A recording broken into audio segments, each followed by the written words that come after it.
பிரேமே இந்த பொண்டாட்டிங்கிட்ட எல்லாம் போயிட்டு சண்டே மேட்ச் இருக்குதுன்றாங்க அப்படின்னு கெஞ்சின்னு இருக்க கூடாது. Sunday match. ஆனா நீங்க என்ன தான் பண்றீங்க? வாரத்துல 6 நாளைக்கு வேலைக்கு போறேன்டி, ஒரு நாள் தாண்டி கிரவுண்டுக்கு விளையாட போறேன் அப்படின்னு கெஞ்சிறீங்க. கெஞ்சனை மட்டும் விட்டுருலாங்கண்ணா. உனக்குதான் எதுக்கு குழந்தை குட்டி கல்யாணம், கிரவுண்டுக்கு 11 பேர் கல்யாணம் பண்ணிக்கடா, பிள்ளைகா போயிலன்னு திட்டாளுங்கண்ணா. அதனால தானே சண்டே மேட்சுக்கு வரலாமா வேணாமான்னு யோசிக்கிறேன். பிரேமே பொண்டாட்டில நம்ம காலி கீழே இருக்கணும். என்ன அண்ணனை பாரு, சனிக்கிழமை சாயந்தரம் ஆனாலே பொண்டாட்டி கிட்ட வர மாட்டான். ஃபுல் போக்கஸ் கிரவுண்ட்ல தான் இருக்கு. அன்னைக்குன்னு பார்த்தா அவன் என் கிட்ட வந்துட்டான். எங்க அம்மாவுக்கு உடம்பு சரியில்லை, நாளைக்கு ஹாஸ்பிட்டலுக்கு கொண்டு போங்கன்ட்டா. ஒரு சாப்பா காலைல அம்மா பொண்ணு ஒரே பெட்ல அட்மிட் பண்ணிட்டு வந்துட்டேன். அவங்களெல்லாம் பார்த்தாலே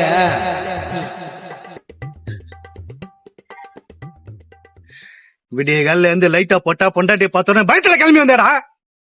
இல்லையே, அப்புறம் என்ன பயத்துல பொண்டாட்டி ஷூ போட்டு வந்துக்கிற?